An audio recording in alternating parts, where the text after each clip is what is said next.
Welcome to the Quintessential Listening Poetry Online Radio and YouTube Podcast, streamed live from the heart of Washington, D.C. Here, you'll find a portal to vibrant voices, echoing souls, and an ongoing celebration of the extraordinary power of language. So, prepare yourself to join host Dr. Michael Anthony Ingram and his special guests as they explore traditional and spoken word forms of poetry.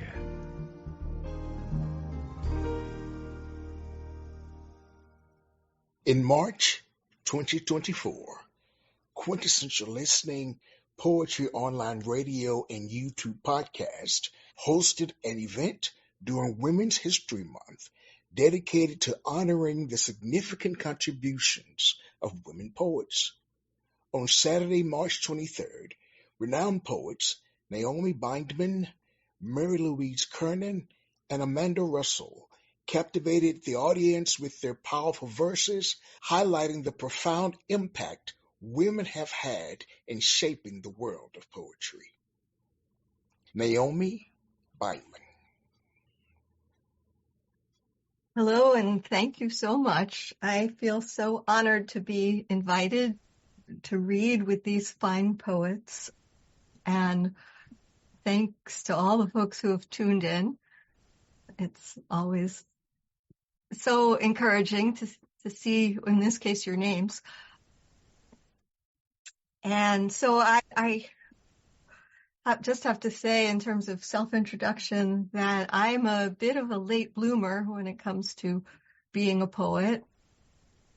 I've written poetry all my life, but only in the last 2 years have I begun to publish, except with one or two small exceptions. So the way I came to it was circuitous. Most of my career, I've been an educator who liked to write on the side. In 2009, my 17-year-old daughter lost her life in a car crash, and mine came to a stop. My journey back to life was through playing her music. She was a singer-songwriter. And then writing about it. And at some point, I realized, I wrote a memoir that I'm now seeking publication for. At some point, I realized that the poems didn't belong in the memoir, and that should be their own separate thing. So I began working on a poetry manuscript. And the first poem I'm going to read is the first poem that got published separately because I realized it didn't belong in the manuscript. It just doesn't fit with the rest of my work, but it fits with today very well, I think. And it came about because when I was playing Ellen's songs at different venues, my favorite venue is Cafe Lena in Saratoga Springs, New York, which is a family-friendly listening room and a very safe space. However, on one particular night, there was a performer who was antithetical to that, and I left. The feelings are in the poem. And so was the rhythm of his performance. So that carried over into this poem as well. It's called Rebuttal. It has some colorful language. You say you want your dick sucked, want to fuck the bitches and the hoes. You're talking about me, bro, when I say what I see, when I speak out about the words you choose, how you use my sisters, when I refuse to cower before your condemnation, implicit intimidation, explicit degradation.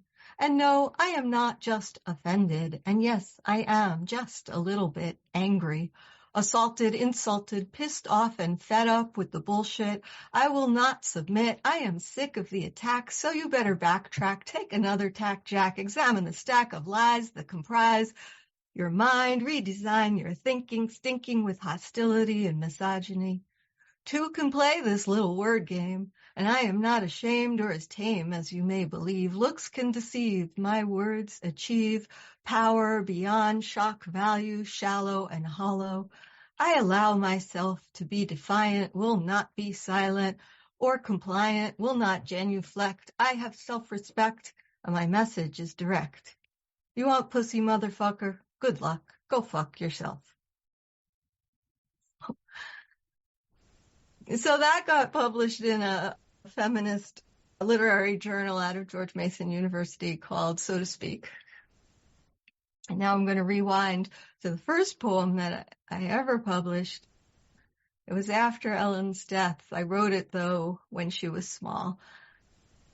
And this was in Mothering magazine. It's called Ode to My Daughter's Navel. I love my daughter's navel when she lifts her shirt to show me her belly full with pizza.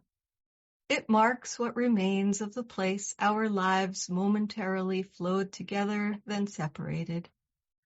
I pretend to admire her full belly, but marvel silently instead at the absent purple cord. And though soon she will be far too big for demonstrations of fullness, I join her games now. They will too soon be only memories. Anyhow, when I kiss her belly, I am remembering her birth. This poem I wrote 2 springs ago, and I think of it as a zip file of my life, 60 years compressed into 4 minutes. And it's called Senescence. Grandma, how old are you? She stops, faces me, states, I am 55 years old. I am 5, astonished by such a number. That's old, I exclaim, my eyes wide. If I'm so old, she offers me the vacuum cleaner, maybe you should do this. At 10, I wait for a bus beside a wilted man drooped over a white cane. I ask, and he tells me stories of dirt roads and trolley cars, meadows and woods where buildings now stand. Does he know he's old, I wonder? What does it feel like? At 29, I give birth. To my daughter, I am omniscient and omnipotent. To myself, I'm just trying to figure it all out. At 36, I am the age my mother lived to. My train of thought occasionally leaves without me. I tell this to my grandmother. Oh, Kuchki, she says, you're still just a baby. Each morning in the dappled woods, the cycle of birth and decay persists. A symphony of translucent greens lighting the tips of trees, folded honeysuckle buds cupped like hands in prayer, holding only hope, burst open like tiny flames, flinging their fragrance through the damp air, then shrivel, leaving delicate pistils to ripen into fruit.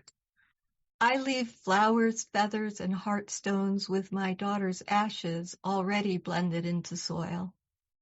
I'm now 5 years past the age Grandma was the day of the vacuuming faux pas.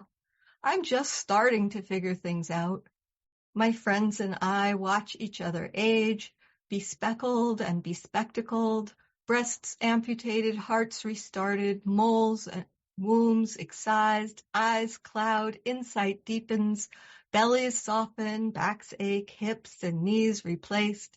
Still we march and teach, write, sing, do yoga, eat yogurt. Friends inflict photos of grandchildren. We're in pretty good shape for the shape we're in, one says. Now she is dead. Trees spend 1/3 of their lives dying.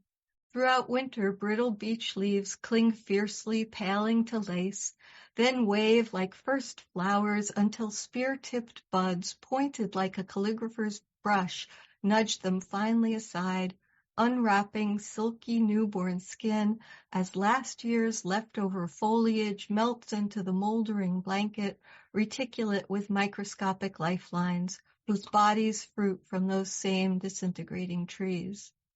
The mostly rotted trunk of a majestic maple, older than my grandmother by several greats, houses red squirrels, bluebirds, and brown-eyed barred owls. A pileated woodpecker feeds on the feast of insects, in turn feasting on the tree's flesh.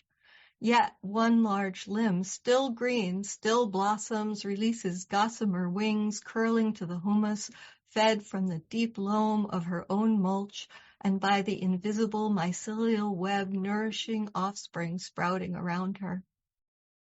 I too am in my last third. I can answer some of my own questions. I know I'm never going to figure it all out. Every morning, the stranger in the mirror startles me. A slumped form and vaguely reptilian face peers back. Lines where none were yesterday, spots and sags, loose, softly wrinkled hands like my grandmother's, the grandmother I will never be, like the fading beauty of the withering leaves.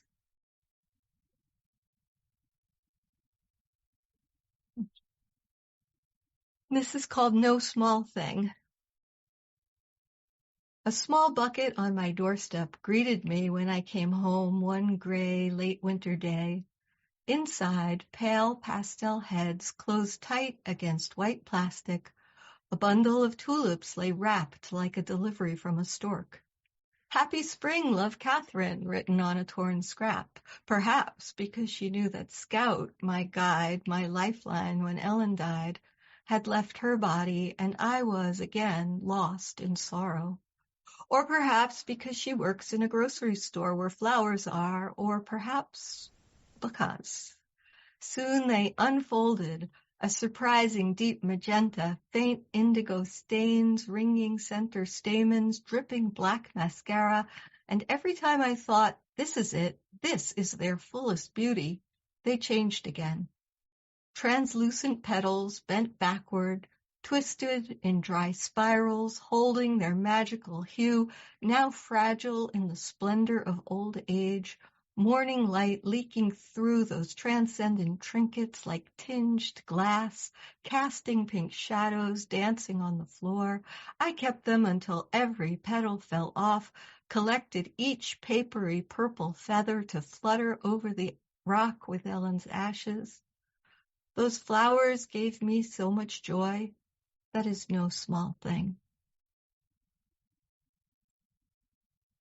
This is a more recent one. This is just to punctuate the intensity of some of those poems. It's a little irreverent. It's called Shabbat. Do you think God minds when I light the candles late, sing the melody wrong, and know only one other blessing, which I say when I plant seeds, but it's supposed to be for wine? Does God mind that I bake bread on the day of rest? Does it piss God off if I blow the candles out, though I can't imagine God wants my house burned down? How does God know what time it is anyway? And isn't God bigger than this earth, so our sunset is not seen from God's eye? Does it matter to God how we cover our heads, shape our breads, in which language we pray, what direction we face, what name we give her, or even if we believe at all? Is God what we call the magic of all we do not understand? Do we read God's mind as if it were our own? And why minds, if not to question and create?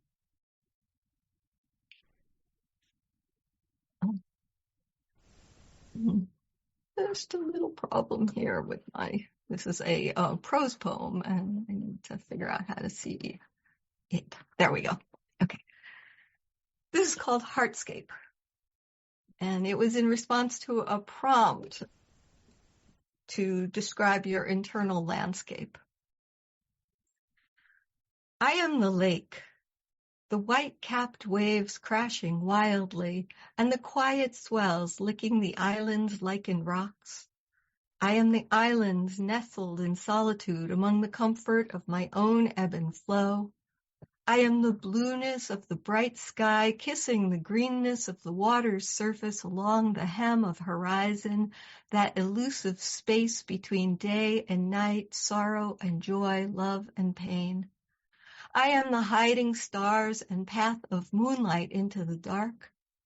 I am the seagulls gliding below the rim of surrounding mountains, little white clouds of grace.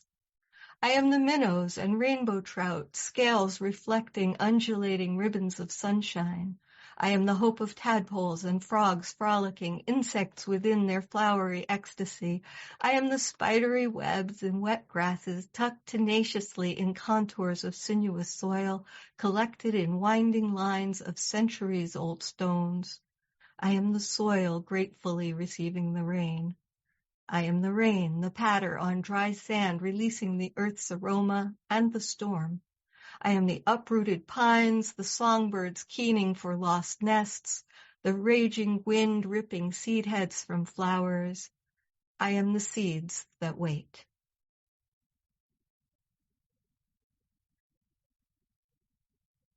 And just in case you might have tuned in late and didn't catch my poem Senescence, I am both a bereaved mother and a motherless daughter.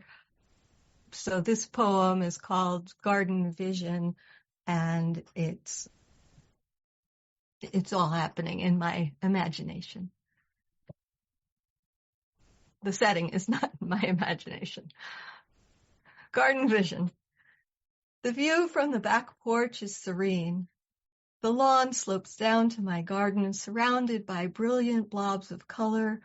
Round, ripe raspberries dangle like fat rubies, and undisturbed, below a wall of nettles, a marsh of cattails, willows, orange lilies, pink Joe Pyeweed, and an enormous cottonwood, arms swaying, each individual fluttering heart-shaped leaf, returning the setting sun, thousands of hand mirrors waving. Caleb's head rests on my foot as his pillow. He runs in his dreams, perhaps chasing the baby robin I did not let him kill this morning.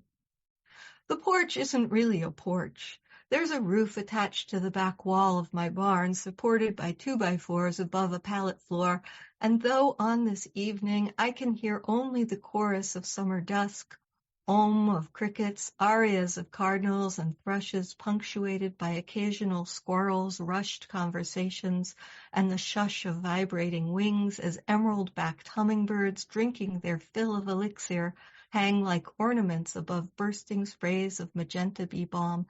This paradise is not an island, but right in town, in between neighbors who, for the moment, are not home.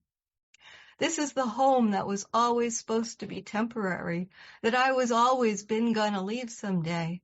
I have come to understand that won't happen. I have planted asparagus. Their lacy glazed plumes shimmer in dewy mornings, snowy feathers above a bed of bobbing red poppies. This is the home where Ellen lived her whole life, where I will live the rest of mine. As clouds turn to gold, Mom sits down beside me, looks out at the scene with a smile, rests her needlepoint on her lap. Does she have a cell phone? Yes, of course, she is practical. Her hair would be a fluffy white halo now, though we'd both enjoy telling how she used to have me balance on the edge of the tub behind her, while she'd peer into the mirror, ferreting intruding gray hairs for me to yank out, until she decided she'd rather go gray than bald. Her eyes still blue-green hazel. At least I think so. Did I ever know, or did I take knowing for granted? Ellen's lilting laughter in harmony with the tinkling wind chimes announces her arrival. Her phone accompanies her always, dings often as she joyfully lives her dreams. She is discreet about responding, knowing she might receive a reproachful scowl from me if she lets it interrupt too often. She leans toward me, kisses my cheek. Her eyes are deep, dark blue, like unfathomable pools, like the bottom of the ocean, like the velvet sky right after sunset as stars reappear before all the blueness completely fades to black. I reach up to hug her and kiss her back. Jonna, honey, Ellen says to her little one, holding tightly to her hand, do you want to pick raspberries?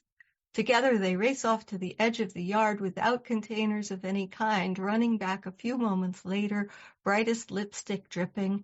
Ellen plops Jonna onto my lap, then swishes over to wrap an arm around her grandmother's shoulders.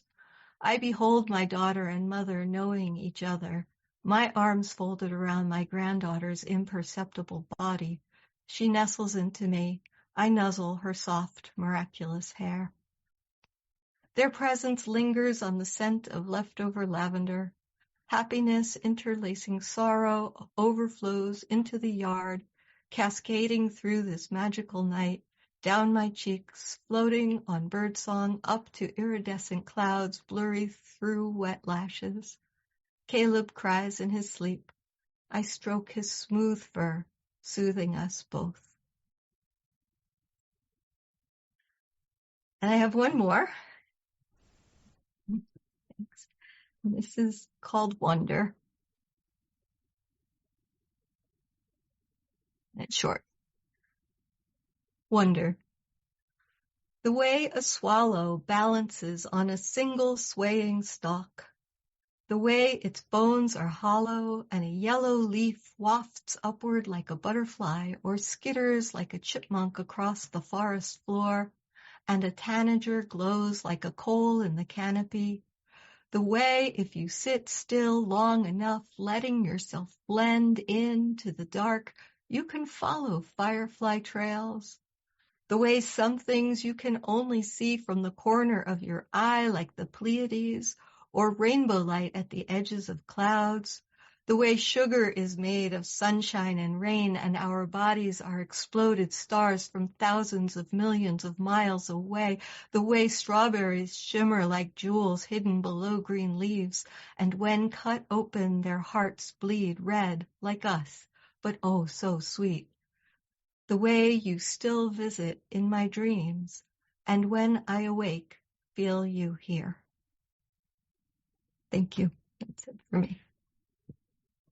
Thank you, Naomi. Thank you so much. Such wonderful work. And you share painful situations. I'd like to ask you a couple of questions, if that's okay. Absolutely. Thank you. Naomi, what unique perspectives or themes do you believe women bring to poetry, and how does your own writing reflect this?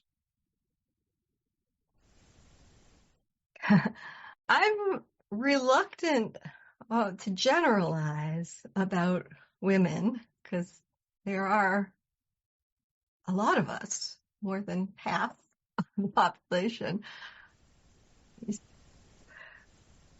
I guess I prefer to speak about my own experience as a person identifying as a cis woman. So my perspective or perspectives as a woman would be as a mother primarily and as a daughter, and I am still very much a mother and in relationship with my daughter, and also very much my mother's daughter.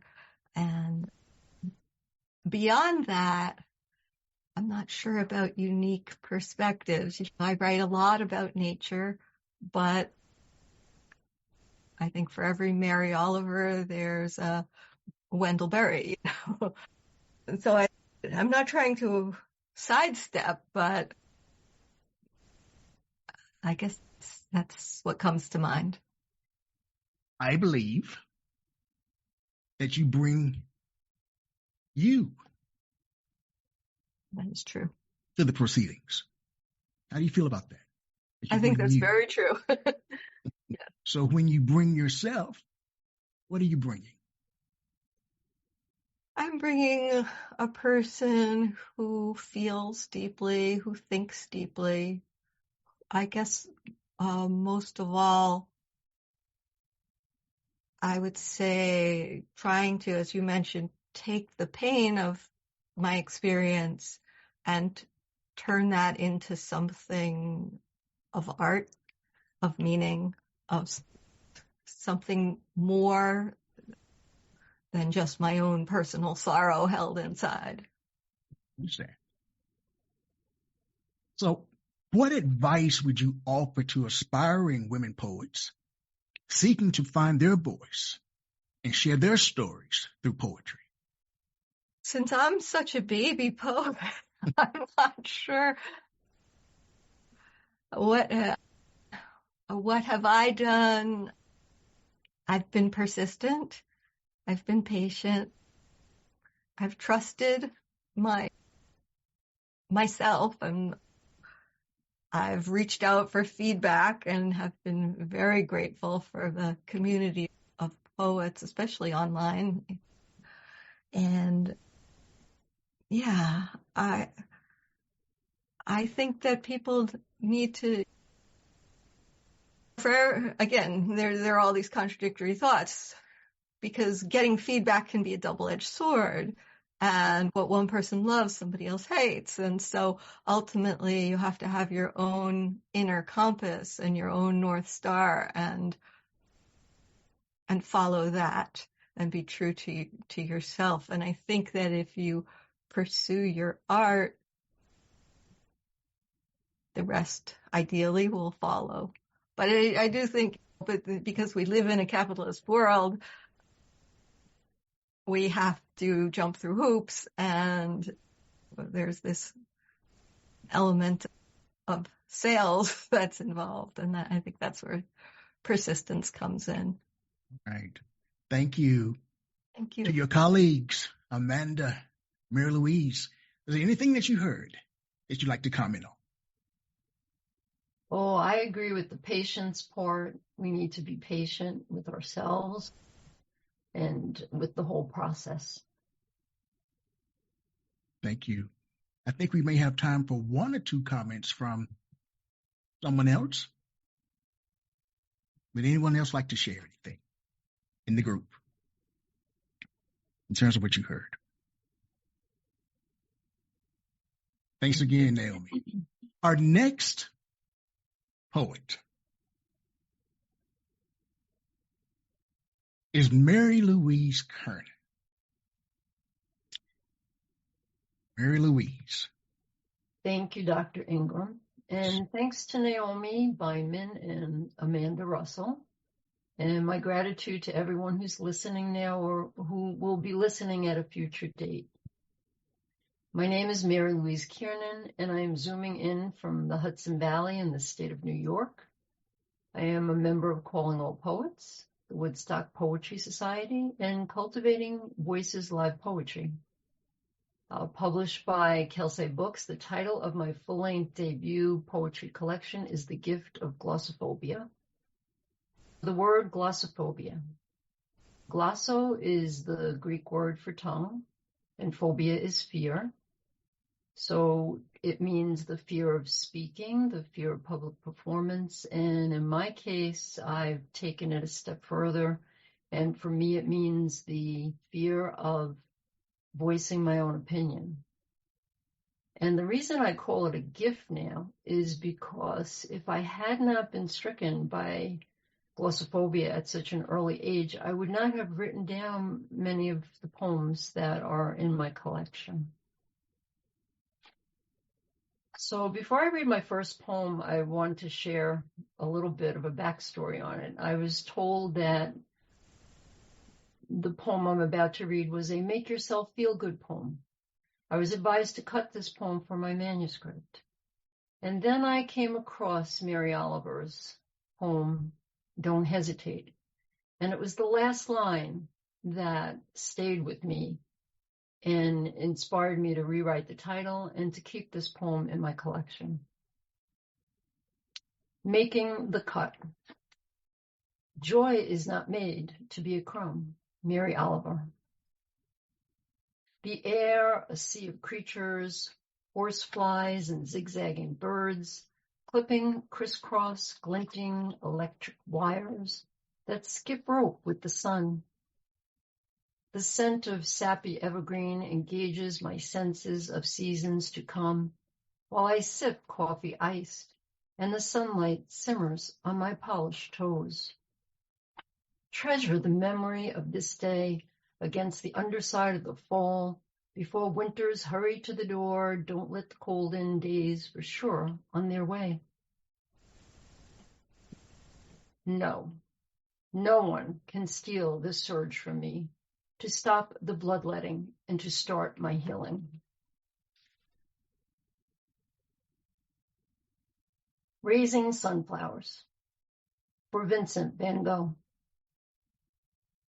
Now I think of you, mon cher Vincent, and how at 15 I fall head over like the seedy-faced sunflowers I grow for you by the walkway fence.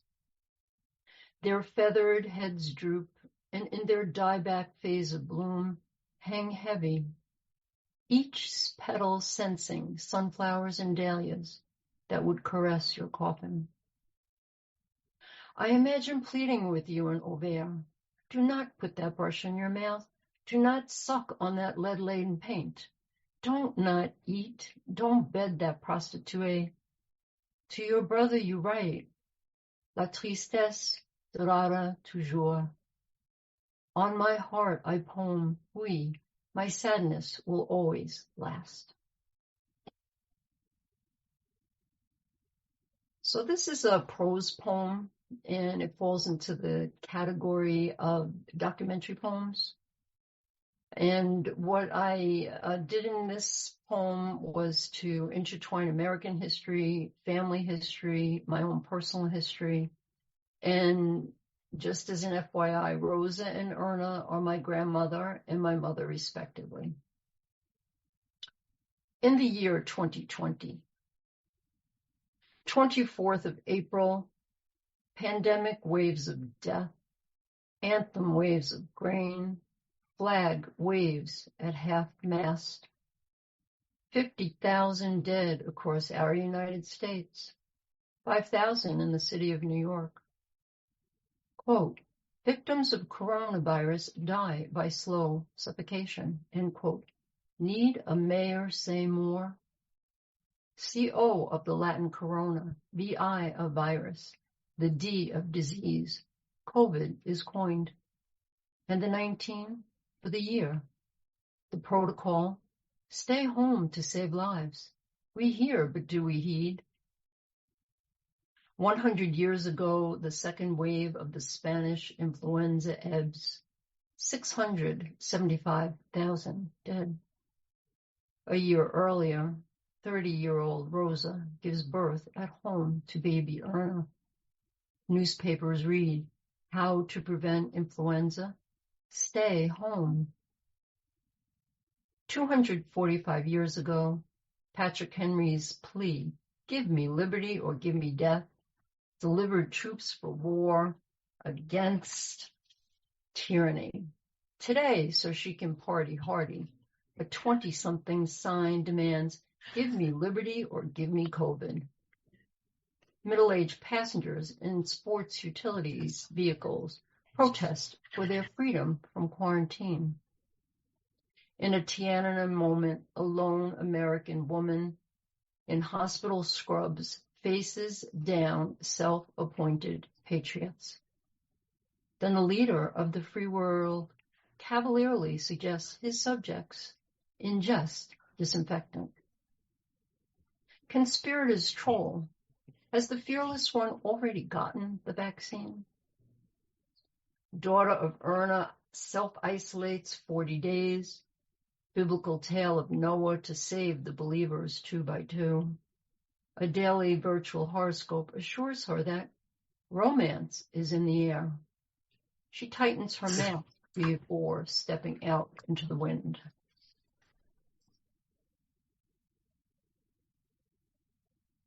Lucille Clifton wrote, somewhere in the unknown world, a yellow-eyed woman sits with her daughter quilting.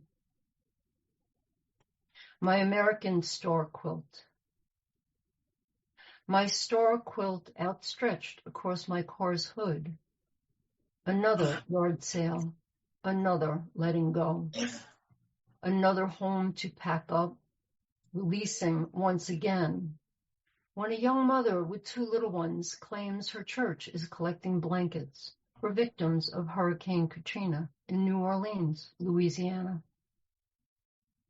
I'd hand-sewn bias tape to make loops to hang it, too perfect, too precious to use as a blanket.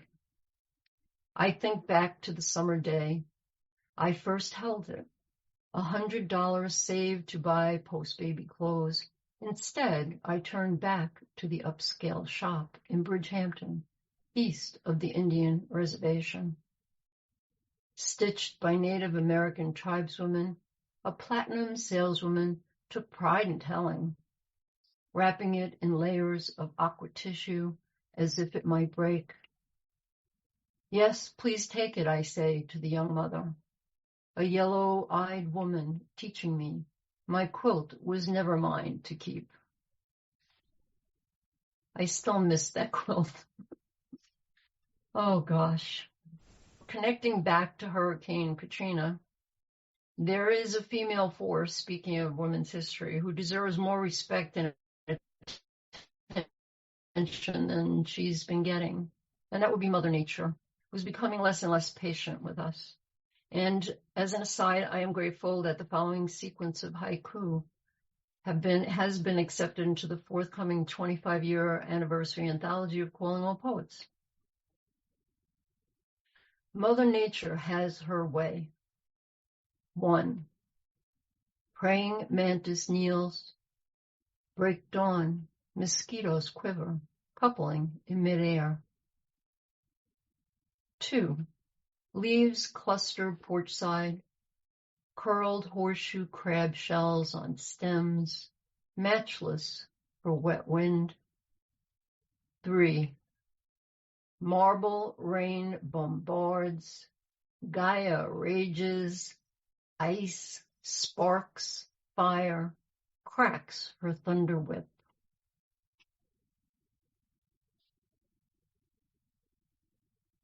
So Eleanor Roosevelt, I have this bookmark, and I use her words in my book also. You must do the thing you think you cannot do. So based in Cork Island, there's an Irish writing group, and they offer a weekly challenge. And it's a 5-word challenge. And that particular week, the words were squirrel, twin, wait, ripe, and find. And it was part of the 11th Ovale 5 Words International Poetry Competition.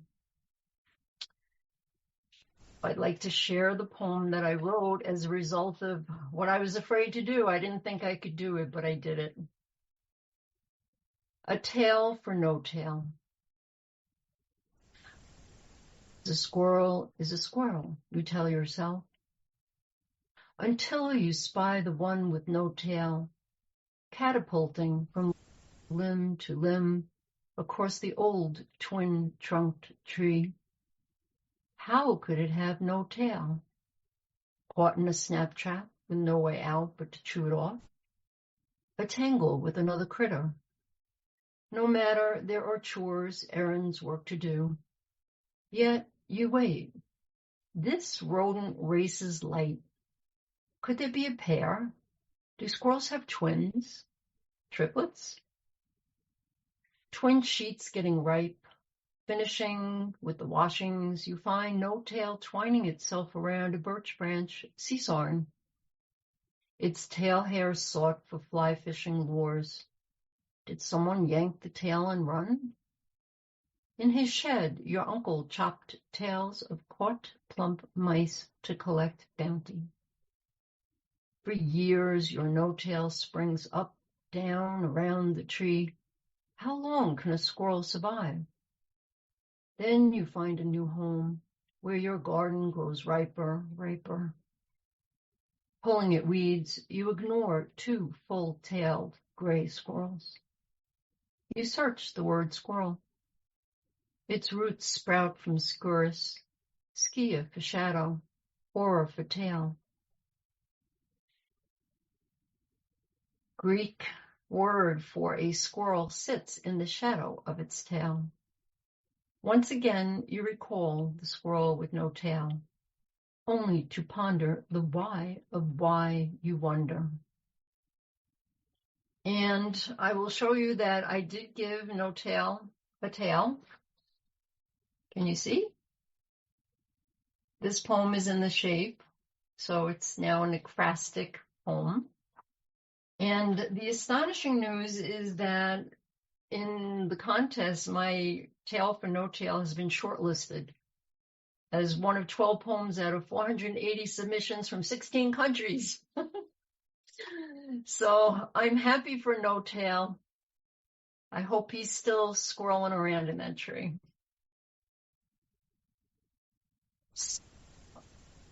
Before I read my final poem, I just want to say thank you to Dr. Michael Anthony Ingram. He is an unsung hero in the world of poetry. He's done hundreds of audio interviews, and a year ago, December, he invited me to come on his show. And we talked about social justice. We talked about the craft of poetry, where your titles fit in. And I've listened to many of the podcasts, and they're like mini master classes with Professor Ingram there teaching and just encouraging writers. Because I am a glossophobiac, he was very extra kind to me, I think, although he is kind by nature.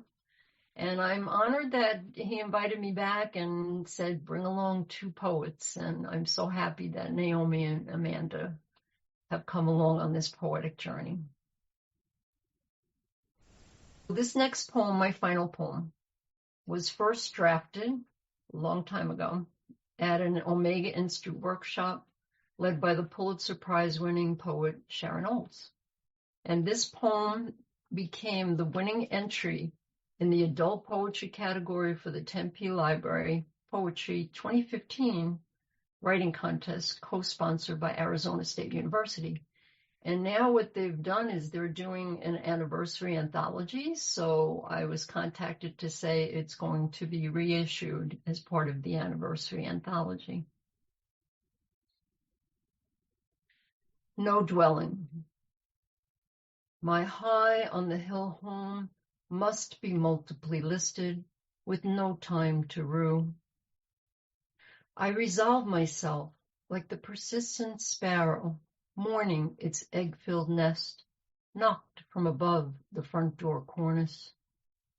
Bewildered, the bird shuddered mid-air, its wings backpedaling furiously in place. How fast can a bird's heart beat before bursting? Quelling my own palpitations, I will mirror the ways of the winged one that rebuilt its nest, flight after flight, meshing leaves and twigs with mossy mud, then weaving in a single strand of my child's hair, loosened during a porchside hair brushing. How fast can my own heart beat before soaring? Thank you.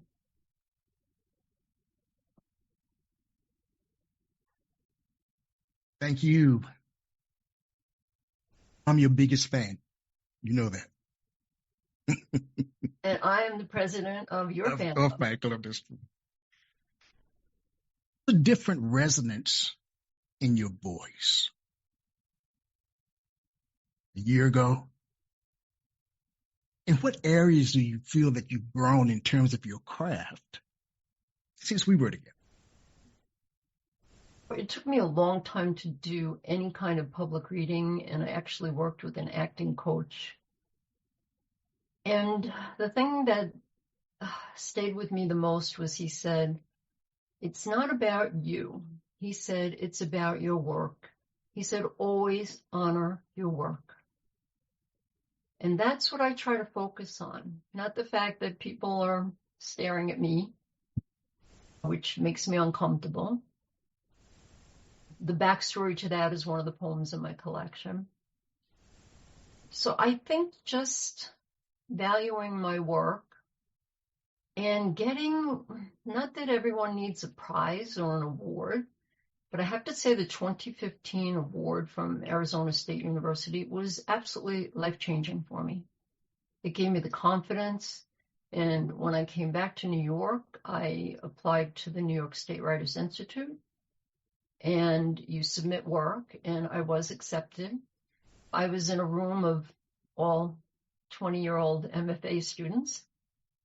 And by the end of the 2 weeks, I thought, you know what, my work is as good as theirs. And I was encouraged at that point by one of the professors, not necessarily to go on to get a master's degree, but to work on a full-length collection.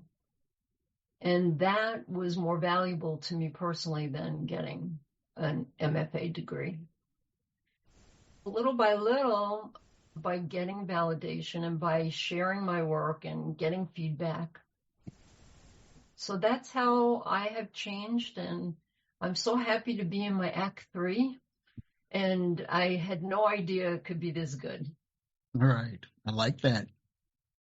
Based on your lived experiences, what unique perspectives or themes do you believe women bring to poetry? And how does your own writing reflect this? Like Naomi said, I can't really speak for other women, but I think the physical body of being a woman gives a different perspective. And I have a 25-word poem I can read that I think is unique. Please share it. The title is Riptide, and it is comes out there in the shape tide. Show me the poetry in pregnancy. Your placenta settled like a creature sunken, one heartbeat from hemorrhage. You, a tiny survivor, floated shut-eyed, suspended in love's riptide. And a man so far has not been able to have a baby. There are women who haven't had babies or people who've lost their babies. And I think that I was able to write this poem, and it's unique to me and my personal history. And I think what's important is that it doesn't matter what gender you are to read this poem. Someone who has the ability to be empathetic would be able to appreciate it. And in this case, I think the poem is unique to me. What advice would you offer to aspiring women poets seeking to find their voice and share their stories through poetry? Naomi brought up the topic of patience, and I think I've learned to be patient with myself. I would read in all the how to be a writer articles, you must write every day.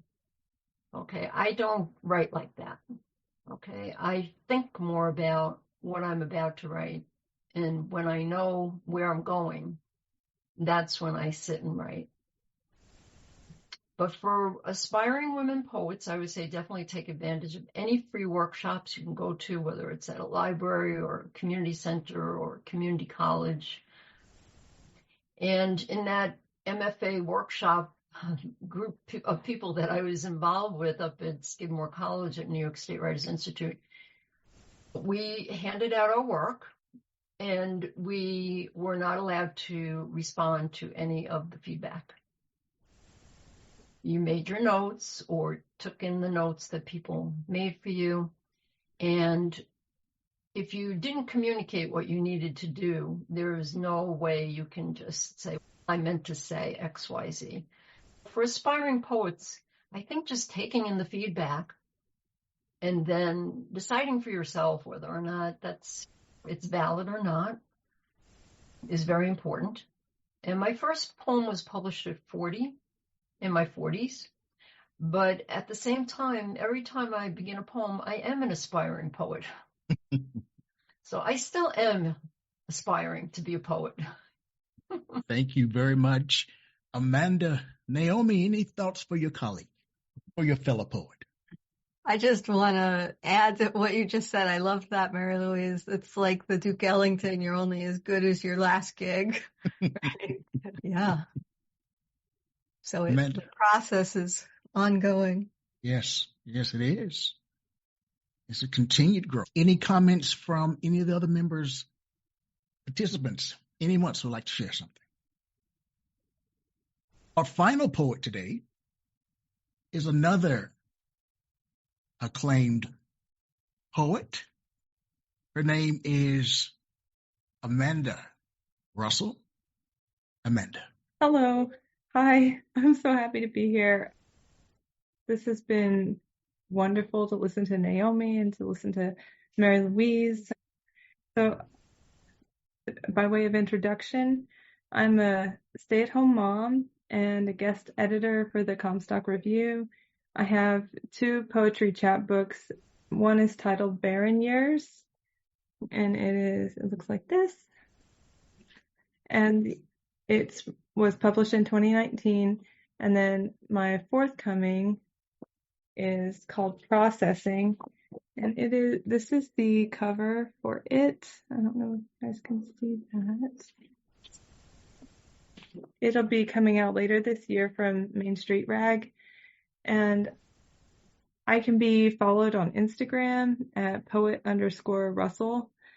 That's 2 S's and 2 L's in Russell. And my website is poetrussell.wordpress.com. And I love to update it. So I'm always putting things up there, events and different things. So I'm going to start with reading some poems from Barren Years. I'm going to read the first poem in the book and then a few pages in. So this book, it covers a miscarriage that I had. I miscarried twins in the 2nd trimester. And so it is a lot about the grieving process. It's a lot about relationships and communication. And so here's how it starts. It's called So Long.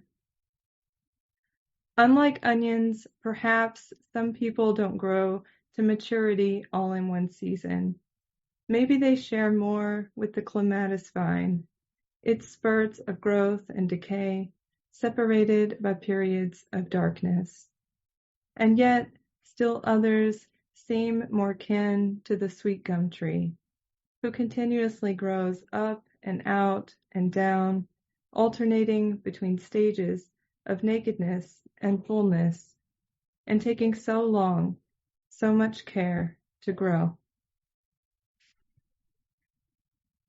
Another poem from Barren Years is Birdwatching, and this one it's a mixture of a dream, but also we lived in a duplex many years ago that had a giant tree in the backyard, but it was a very small yard, and so that's the setting for this. Birdwatching. The nest is empty. I watch the sweet gum tree, check it regularly for signs of a new inhabitant. Last night I dreamed of Bluebird. She swooped down, gathered and tucked and gathered and tucked for 3 days and nights, rebuilding a new nest inside the rotting, wind-blown, time-worn bowl to make it suitable for life once again. I was delighted to watch, from my laundry room window, bending low and looking up as far as I could to spy her magic work. She brought together all things into one house of straw, of twigs, of dried up leaves. She filled it with love, with potential, and then with life. When I woke, they could not yet fly away. And I wondered, how would she handle that fulfillment? How would she let go and go? And I'm going to stop from Barren Years now and switch to some of the newer poems in the forthcoming collection.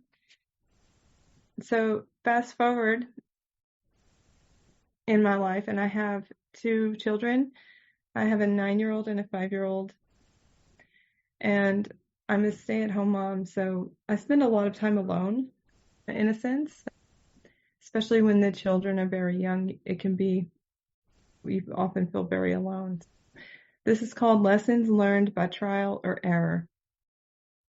When we said I do, I didn't know you'd be away every day. never agreed to be poured out and refilled with another person. When the nurse said newborns tend to cough in the night, she failed to say, and turn blue.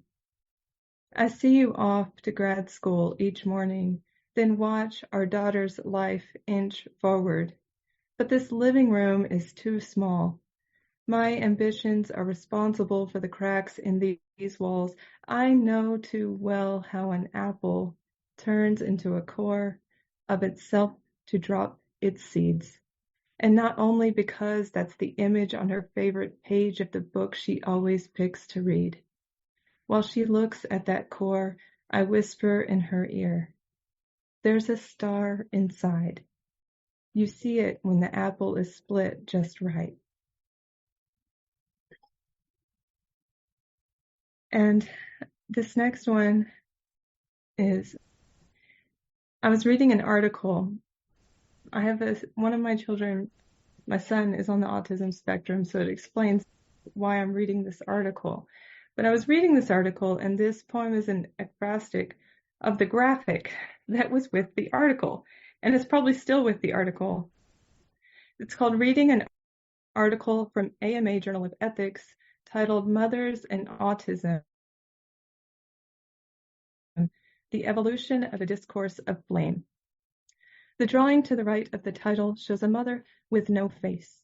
Also shown is a child, imaged from behind. Short hair, brown, yellow jacket. The angle drawn in the mother's chin suggests she is looking slightly down. At the child, I imagine her eyes, noticing dark circles beneath the child's eyes, or searching for whatever has been, again, lost. The mother's skin is empty of pigment, as is her hair, tucked behind a missing ear. I imagine her ears, listening longer than she thought she could, for the end of a sentence started 3 hours ago. I see her lips, hear the words she doesn't allow herself to say.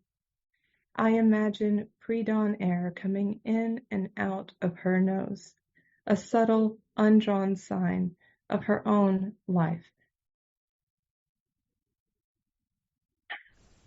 One of the things that has occurred in my life is that I have moved a lot.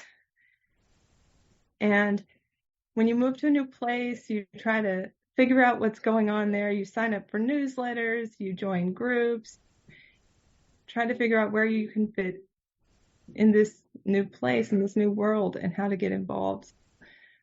Then there's the process once you move away, deciding whether to stay connected or not, and in what way. What newsletters do you, and email lists, and et cetera, do you unsubscribe from, and what do you keep? And that is a little bit of background for this poem, Chasing the Goose. An email arrives from Bold, Nebraska. I no longer live in Nebraska and have never been Bold, but I do like to know when it's time to plant the sacred Ponca corn. And if plans to build Keystone XL have finally been buried, and if Jane Cleave is a real person, because what would the world be like if every person were a real person? I want to tell you, there have been moments of joy. A year ago, I found a to-do list folded in the pocket of the vintage leather purse I carried when I lived in Nebraska, a time capsule from before I carried children. And the joy was not in finding the list, nor in being able to cross out any tasks accomplished, but rather in the fact that those things I had wanted to do were still things I wanted to do, and that I could, even now, step out this door, stand in the yard long enough to leave footprints, and admire the lone goose flying south, instinct etching its every arc, and trace its visage beyond the end of our dead-end street, wet hands pulling out the knot around my aproned waist, dishes left soaking in the sink. And This next poem, it's called In My Mansion, There Are Many Rooms. I'll just jump into it. Neighbors often witness me rolling up sleeves, my body stretched and split and stitched like some corporeal applique sewn around my role play. Dustpanfuls of unlived lives compost the same as watermelon rinds. The sweet stuff long scraped out with a shiny metal spoon like a fetus who failed in utero. If you run your widest gloves on my windowsill, years of Sunday sermons come undone, stirred up, and weightless as petals at the feet of a waterless vase. Another lifetime will peel from the page and stutter out of your throat like a misremembered name. The wisdom of so many saints proved less convincing than the letter he penned me. Never mind what I said in the car about us. The absence of vows became a cloud I carried home between metal wings, and a lightning rod with which I stirred the limiting reagent of faith until gray hairs cupped my face. Somehow it happened. She had become a part of me, a home I filled to my fingerprints. Not some hidden else, not even the exaggerated hand of motherhood now grasping the multifaceted jewel of my heart, but my own flash of light catching in my mirrored hall. This next poem is called Processing, and it is the title poem of the collection. It's a definition poem. I fell in love with the word processing and just the richness of it, and that is literally what inspired this poem.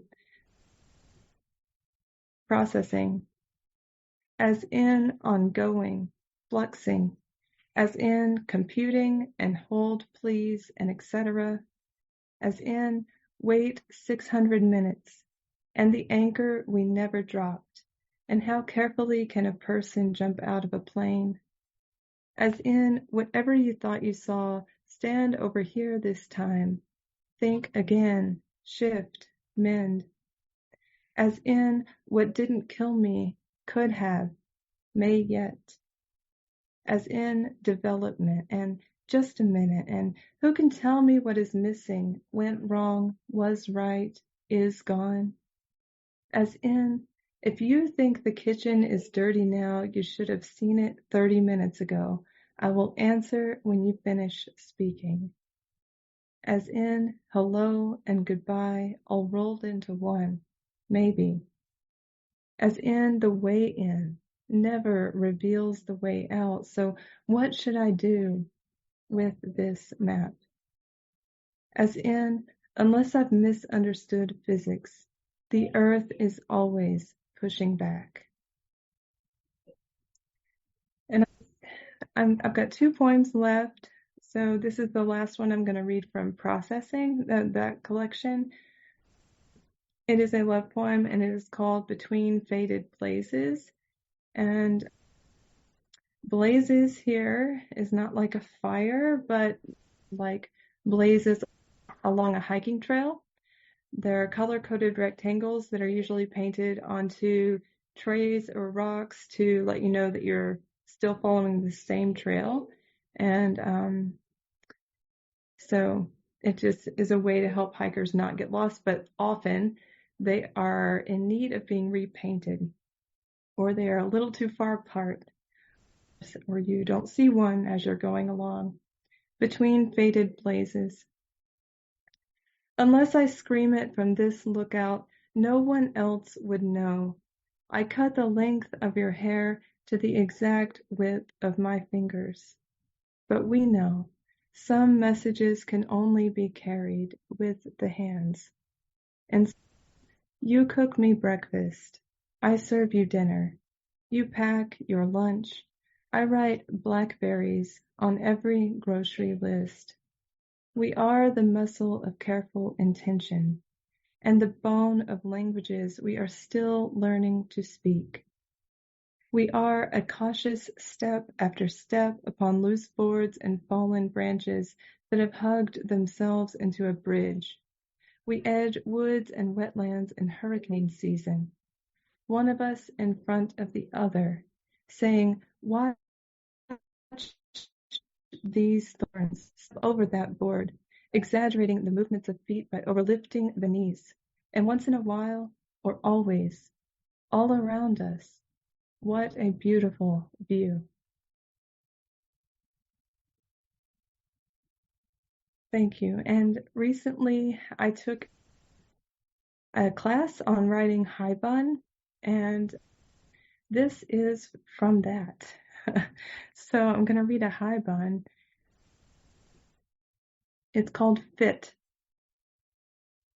Shoving a showered arm through a crisp jean jacket, I rip the polybarb tag and head straight for the mirror. A perfect fit against my new neon pink V-neck. And 4 months later, we start again, 500 miles away.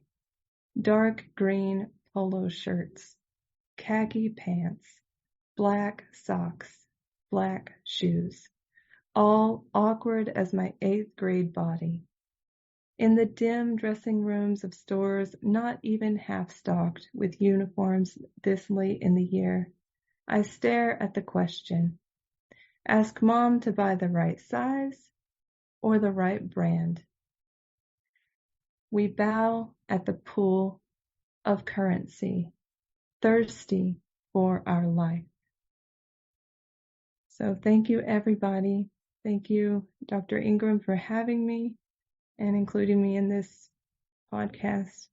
Thanks, everybody. Thank you so much, Amanda.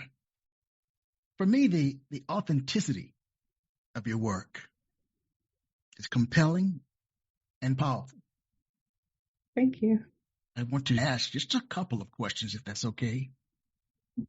Based on your lived experiences as a woman, in what ways do you think gender influences the reception and interpretation of poetry written by women?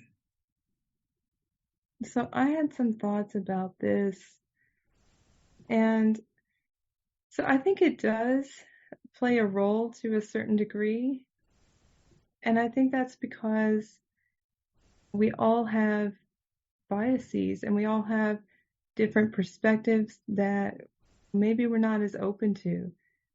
And the topics of poems and the experience that poets draw from or that readers are drawn to may vary due to the roles that gender typically plays in our society and in our culture. But I think that the more authentic we as poets can be in writing our poems, the more the poems will encompass and dive into the shared complexity of our human condition, rather than the experiences or topics that are limited by the differences of our genders and various particulars of our life. And I have an example for this. I was reading a poem. I have a few more things to say about it. I got excited about this question when I started doing some research and thinking about it. So I was thinking about, I recently read the book, The Human Line by Ellen Bass, and there's a poem in there that I loved. It's called Asking Directions in Paris. And briefly, like, the poem is about a speaker who's lost in France and trying to use what little French they know to ask for directions. The directions they're given are beyond their ability to comprehend.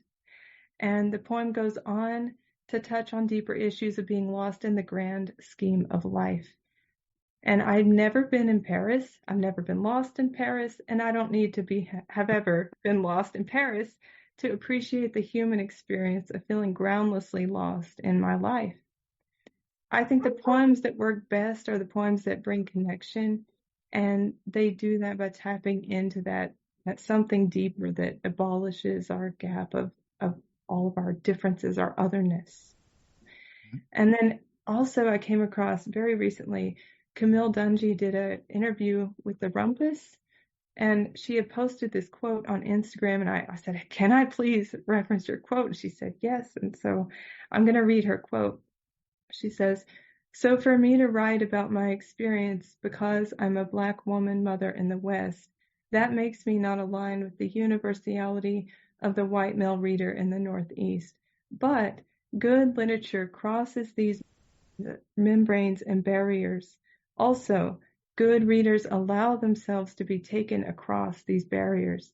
And I'm so glad that she posted that quote and that I was looking for it because it just fit to just reiterate from another person that the same point that I'm hoping I'm making. I've got to ask, were you destined to be a poet? I have been writing for as long as I can remember. And I don't know, but I keep going. It's infinitely interesting to me, words and how to put them together and there's a lot of things I don't have words for and I want to have words for them. So I go after that. Yeah. So what advice would you offer to aspiring women poets seeking to find their voice and share their stories through poetry? Yeah, thank you for asking that. So I would just say read widely, write as much as you can, go to open mics, listen to other poets, share your work, learn about revision, say yes to any opportunity that you're given, even if it's scary, maybe especially if it's scary, and try to meet it. Listen to comments that you get back from your people that you trust in your workshops, and surround yourself with people who support you and who want to see you grow, and learn to listen to the poem. There's a point when you're working on a poem where it'll talk back to you and it'll tell you if you listen to it, and that's really important to learn. And then trust your voice, trust your reader, trust the process of writing. And I do want to share a quote by Rainer Maria Rilke in his Letters to a Young Poet that my high school theater teacher gave me, and I still have the copy. I read it often. But he says, try like some first human being to say and experience and love and lose. Seek those themes which your own everyday life offers you. Describe them with loving, quiet, humble sincerity, for to the Creator there is no poverty. And I go back to that all the time. I love that. So I wanted to share that for aspiring poets. Thank you. Naomi, Mary Louise, any comments? I'm just so moved and struck by Amanda and Mary Louise's work. It's so rich, so many lines just blow me away. And both of your work is so vivid and so full of life. I love, Amanda, the line about what would the world be like if every person were a real person? Yes. And Mary Louise, I think I'm so glad that you ignored whoever said not to put in the first poem you read about stopping the bloodletting and let the healing begin. I think I'm mangling it, but yes, that's I think a perfect example of trusting your own voice and intuition. Mary Louise. So I remember the first time I met Amanda.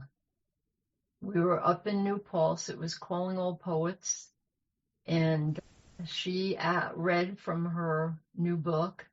And I did not have a book at that time. And I saw her reading and I thought, I want to be Amanda Russell when I grow up. She was just amazing. And I went out of my way to introduce myself to this rock star poet and said hello. I want to be where you are one day. And we became best friends from that point on. And then, of course, the pandemic hit. And that's how I learned of Naomi. I saw her amazing face and heard her totally honest, heartfelt words via Zoom. And yeah, so that's how we all connected. Lenny, I thought I saw your hand raised. I didn't raise my hand, but I will. Okay, please. I just want to say that this has been just a really comfortable, warm, and wonderful reading by all three of these poets. And I met them all through Zoom. I don't know any of them out in the real world, and I've seen them many times on Zoom. I believe mostly through CAPS when I started going there, and I was just blown away by their work. And I think one of the words somebody said along the lines here was authentic, and all three of these women have such great authentic voices that are really compelling and really make you, really pull you in. And I'm just so glad I came today. Fantastic. Thank you. Anyone else? Any comments? Guy, I see your hand. Yeah, I would just chime in with what Lenny said and the authenticity. And I'm a little familiar with all three work, and I just wanted to say I really enjoyed this reading. It was really nice, especially on a cold, rainy day. And just felt a little cozy to sit here and listen. And I would just commend you guys for trusting your instincts, being brave in writing in terms of facing some of the challenges you've had. And it's really terrific. In terms of women writers, I don't know. I don't know if I picked up any of my books, if I didn't know if it was a man or a woman, some I might be able to tell, others not. I don't know. And I don't, if it speaks to me, it speaks to me. My top 6 poets, there's probably 3 men and 3 women. So I don't know. It's maybe there's more emotion. I don't know about more emotion. That's not, anyway. You guys were terrific today. Thank you. Thank you, Guy. Thank you, Guy. Thank you. Anyone else before we close? In that case, I'd like to thank all 3 of you for joining me today. There were some hiccups initially as I learned how to do this on YouTube and Zoom. But other than that, it's a beautiful program. And like Lenny and Guy, once my anxiety died down and I was able to just sit here and listen, I felt so comfortable. And that's what poetry can do. It can bring a sense of comfort. It can bring a sense of a lot of things. But one of those things is comfort. Because although our lived experiences, our stories are different, there's a universality in terms of our feelings. There is. Naomi, were you going to say something? Oh, I'm just agreeing with you about the universality of the human experience. I think what Guy was saying, if you just didn't see the poet's name and just read the work or heard the work, yeah, I think that the work has to speak for itself. Yes. Mary Louise, Amanda, any final comments before we end this poetic journey? Thank you. Thank you. I have tremendous gratitude for you. And it's been wonderful. Yeah, it really is. Such a pleasure. It really is. I can't wait till we all meet together sometime. We'll arrange a part 2. Yeah. All right? We'll arrange a part 2 for later in the year. That's my goal. We're going to make it happen. Amanda, any final words from you? Thank you. This has been wonderful. I didn't really know what it what was to going to be expect. like. And I was like, oh dear, we're going to be asked questions. But this was really, thank you so much. Yeah. Hey, I can't think of 3 other poets that I would have wanted to be with me as we started this venture. So thank you. And thank you to everyone in the room. That's the end. Still craving poetry?